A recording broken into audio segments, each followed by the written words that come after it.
Hello and welcome to Terror Talk on the Terror Express. I am Jason Bradford, and with us we have returning Jimmy Pressley.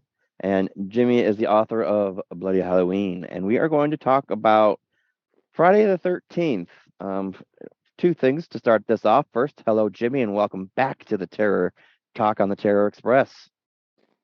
Hey, Jason, it's great to be here as always.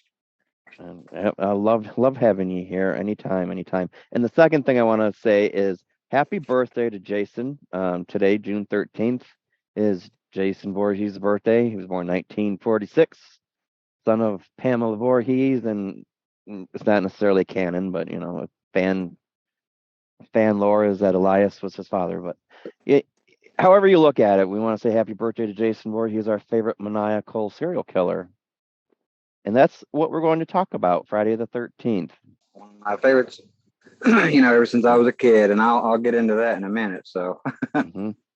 Let's go ahead and jump into that right now, if you like. Let's talk about our first time watching Friday the 13th and what impact it made on us that we still carry with us today.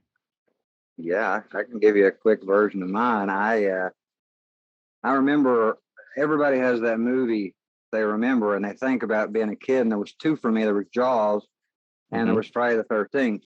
And to this, well, not to this day, I'm not nervous, but I'll tell you what, as a kid, the memory's still strong to this day. But because of the killer in Friday the 13th, the very first one, I've told this story before, but I used to sleep in the floor beside my bed, made sure Hmm. my bed was clear, and I laid there with my facing under my bed to make sure that the killer wasn't there due to So the that kill. you were the person hiding under your bed. I was the person. Yeah, I mean, it's so funny looking back. But yeah, we could talk about that for 20 minutes. Let me tell you, she made an impact. She did. And with me, it's funny. I saw Friday the 13th part 2 and 3 and 4 and 5 before I ever even seen the original. And I remember watching the original and I was honestly okay, and sorry, to all the people who love part 1 out there. At the time, I was very underwhelmed. I thought this was what started all of those other films that I've already watched. But after rewatching it obviously and growing with it, I was 13. Let's say I was about 13 or 14 the first time I saw it. It has become iconic to me.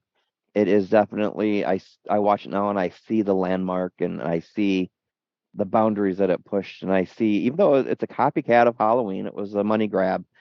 It's loved and it's respected and it has set the path for so many slasher films, even more so than Halloween.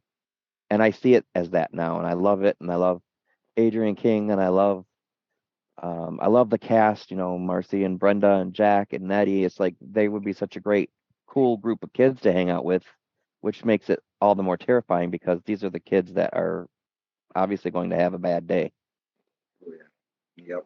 I mean, picture it, 1979. Hmm. The film came out in 80. That was the year I was born. It was just the perfect setting for me as a kid. I'd always loved camping, even as a young kid, and out pops this idea. I mean, you're in the woods and you're miles from any kind of help, and this stalker, coming after you, and does a good job of getting you one by one by one. It just the impact. I mean, I don't even think this generation, and I'm not trying to be rude or toward anybody, but Hmm. is it the same for this generation when they see it? It doesn't feel like when we were kids and movies came out. Just the way I that. I no, I think I guess the best way I can describe it is I feel like the younger audiences are desensitized to horror and violence compared to Yeah, what we had as kids. I mean, we didn't even have to have the violence and go or look at Michael Myers in the original Halloween. There was very little blood in that movie. It was a intense chase and it was terrifying. If yeah, that film were to be released today as it is, I think it would be one of those unheard of films that nobody would know of, nobody would talk about, and it would be a standalone. I don't think yeah. it would go anywhere today. It's very tame. I'd have to agree 100%. That was kind of the difference between Friday the 13th and Halloween. I mean, Hmm. compared to movies now, Friday the 13th kind of seems almost tame, but I think for the at the Yeah. time, wow. Yes, I remember my sister going to see the original on opening weekend with her friends, and she came home. I was only 8 years old. My mother didn't let me go with my sister to see it because my sister was wanting to go with her friends, and they're much older than I am, so I wasn't allowed to tag along. But I just remember my sister coming home after seeing it and saying, "Jason, oh my God, this movie was so terrifying. There was a girl who got a axe in the head in the shower," and I just remember that stuck with me for years. And the first time I saw it, I remembered my sister kind of spoiled Marcy's death. I knew it was coming. Yeah, But at that time, we never saw that. Tom Savini wasn't a household name. We weren't as familiar with his work. Of course, he had done Dawn of the Dead, which right. was, kind of the launch of his career. He'd done some things before that, but I think that was what landed him on the map. And that was before Friday the 13th. So we didn't know him at the time. We didn't know his work, and he was very dedicated to making it very realistic.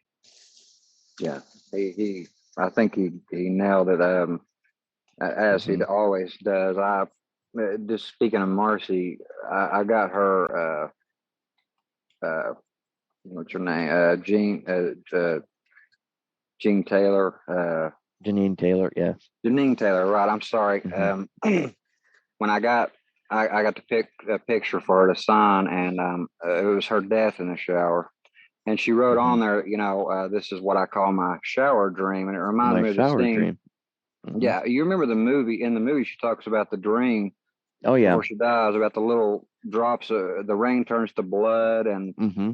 all this stuff happening. It just, not to cut way off Tom Savini there. It's just an amazing ride that the movie took me on all my life, and little things Yeah, up to. I mean, just till up till this year even. I mean, I'm learning new stuff still, and and hearing things and seeing things, and how it's touched the actors and their lives, and and the new generation watching it, and it still blows my mind. I'm sorry, I didn't mean to cut you off there, but wow. no, you're fine. I have a feeling that this is gonna twist and turns and take a lot of plot twists, if you will. That's what the Okay. conversation is for. So yeah, don't worry about taking it in all these different directions.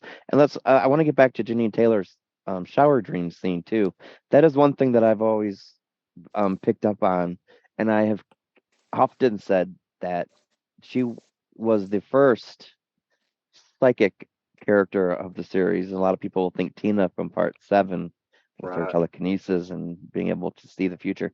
But when she's talking to Jack, she's telling him about, the rain and the blood washing away in little rivers and how she called it her shower dream. And then that night, she's in the shower, it's raining, she gets an axe to the face, which obviously her blood would have washed, away down the drain, I would imagine, eventually, even though her body was moved. But that was her shower dream. It was. It And was a thanks premonition for that that. she had had, and it happened. Exactly. That stuck with me early. That even before it really sank into what was going on, just the whole setup for that scene Hmm. is scary in its own right. But to look back and to realize all the stuff you're seeing and what you picked up on, didn't really realize you were picking up. It's just, I think it's truly horrifying. It is. Yes, it is. And that's like I said, the characters were great. A lot of these films have a character that a lot of fans would say should have been the final girl or should have been the final guy. And I believe this is something that we may have talked about previously, but I feel Brenda is that character who could Yep, have been a final girl. She was, I mean, yeah, she was playing strip Monopoly. She was getting ready to bear it all, but she didn't bear it yep, all. And Alice was right there next to her, and Bill was right there, and but she was the sweet girl who was quiet and she was thoughtful and she was there to work. And when she heard someone who needed help, she went out in the rain with nothing but a flashlight to help. exactly. Yeah. It as a matter of her, it's off screen her death, but the build up Yeah. to it, when she hears the voice, it still frightens me. I remember as a kid just seeing her Mm-hmm. walking in the rain, hearing what sounded like a little boy needing help. Mm-hmm. It honestly sent shivers down my spine. It still does, and Yeah. I think it was just the luck of the draw with Alice. She stayed with Bill, and Mm-hmm. you know that was safety there. Brenda went off on Yeah. her own, and that was just bad luck on the. Yep. But yeah, And if I remember correctly, the novelization of the movie, Brenda was shot with an arrow, and I don't remember where it pierced, but I think it. Uh, nah, I honestly don't remember. I just remember I think she was hit by an arrow, and she's standing in front of the archery range, which kind of is a breadcrumb to how she was killed. right. Yeah, it sets it up really good in the movie with her in front of the Hmm. target. The lights come on, she can't see, and then you hear the scream, and you know, it saved them some money, I guess, not showing the kill, but it was, yeah, it set it up to where you knew what happened, and Yeah, oof, still yeah, sends chills, man, just talking it about does. it. A lot of things in that movie sends chills, and another one is Annie. She's your Marion Crane. She is Oh yeah, Hitchcock's character. She's the red herring, if you will, the one you don't expect to be killed off. And here she is. Was it 20 minutes into the movie, and this is the equivalent of the shower scene. She's in the woods being chased, and the next thing you know, she's body count. yeah, yeah. And I I thought that remember. was brilliant because if they're going to kill off Annie, who you think is to be the main character, you know that nobody is safe. This movie could take you anywhere, and it does. Yeah, it really does. It. I think the first two are the best at capturing the woods and the Yeah, remoteness, and I think yes. that's what really grabbed you. And Annie's Hmm. death. I knew when she left that road for the safety of the woods that the safety would turn into her undoing. You saw it coming, but Yeah. it's just wow. Yeah, another like you said, Marion Crane. It was just I hold it as one of the top horror movies of all time. Still, it's a genius the way it's set up. You just notice all this stuff and Yes. pick up Well, on it. you and I will be talking for the listeners, just so they know, Jimmy and I, we will be talking about the Paramount 8 Friday the 13th over the next few weeks. Part 5 is my favorite in the franchise. Part 3 is my favorite movie ever, Yep. franchise or not. But uh, we'll be talking about part 2 will be coming up next here, and I want to mention Adrienne King. I want to do a little promo shout out for her. She will be at Motor City Nightmares near Detroit on July. 28th, 29th, and 30th, I believe. So if you're in the area, just look up Motor City Nightmares and get your tickets. She'll be there along with Sean Cunningham will be there. Judy Aronson will also be there, and some of your favorite Friday the 13th alumni will be there. So that'll be fun and exciting. Speaking of Cunningham, one of the things that I also wanted to talk about was the poster to Friday the 13th. It said the most terrifying movie ever made or story ever told. Are you familiar with that poster? Yes. Yes. What was the tagline on that? I think it's interesting because that poster came out before the movie was ever shot. Yeah. The it. I think it was simply the most terrifying film you'll ever see. Right? I mean, was it that Yeah, simple, or was there more I to think it? it was Yeah. no, I think it was simple. I think it was a promise that was made that had a lot of filmmakers scratching their heads saying, "Oh fuck, what did we do?" But they delivered, obviously. I mean, here we are, a million films and comic books and cartoons and artist renditions, later It TV did. series. It's had it all, so it definitely paid off, and I think Cunningham really handled the situation brilliantly. I do.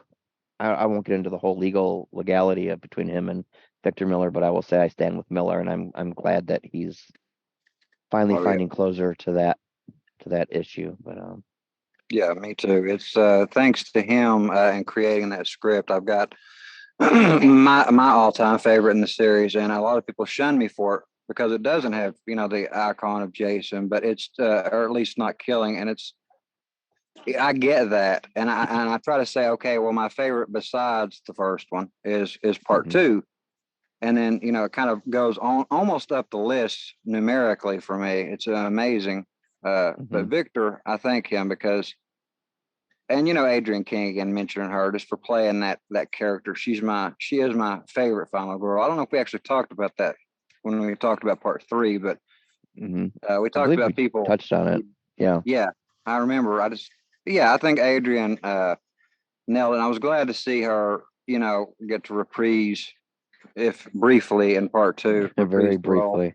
Yes. Yeah, Yeah, I was glad to see her come back too. I didn't like what happened to her character, but it's a whole Marion Crane thing again. You get your final girl back at the beginning of the next one, and that wasn't something audience members were used to at the oh yeah, time, getting the final girl back and then having her taken right. out at the beginning of the next film. That wasn't often seen, if at all, back then.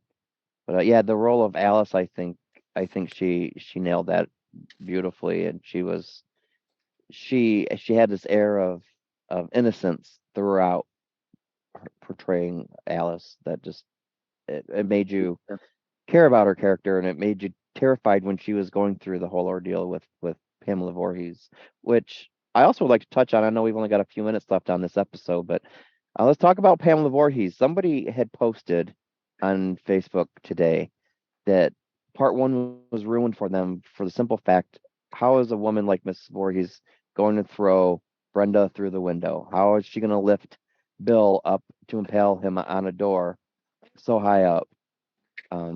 My thing is, you're going to believe Jason is a zombie going to space, going to New York, in Canada, going to hell, going to Elm Street, going to Earth 2, but you can't believe that a woman can throw another woman through a window.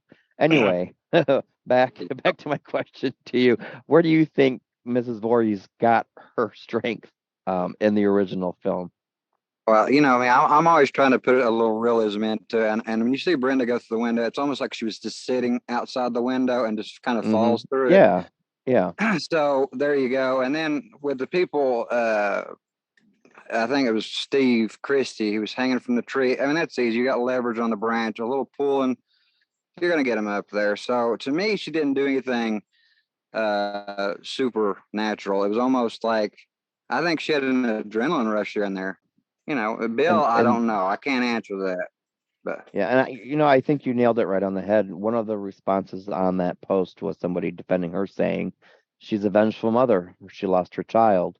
She was oh yeah, set to do this, and her adrenaline was probably going. And don't ever underestimate the power of a vengeful mother. that's the truth. Yes. But with that, I would like to say thank you to the listeners for checking out this episode where we talked about the original Friday the 13th. If you're watching this episode on YouTube, you can go over to all the major streaming platforms such as iHeartRadio, Amazon, Spotify, wherever you listen to your podcasts, and check it out there. We also have other episodes that you could check out there with Jimmy Pressley here, like I said, author of A Bloody Halloween. And you can also get a cameo shout out from myself to any person that you like for any occasion. It's only $3. Head over to Cameo. 100% of the funds raised through Cameo will go to an animal charity, donation, or foundation. So, in closing, Jimmy, I want to say thank you so much for joining us, and listeners, tune in. We will be talking about part 2 and 3 and all the way through part 8. Jason Takes Manhattan with the next few weeks. So, Jimmy, thank you for joining us here on this rainy night. I'm laying in my tent in the rain outside, enjoying talking to you about Friday the 13th. Yeah, me too. It's been a blast. And, happy birthday, Jason. Happy birthday, Jason. Absolutely. Enjoy your cake and uh, cut those pieces large with that big old machete of yours.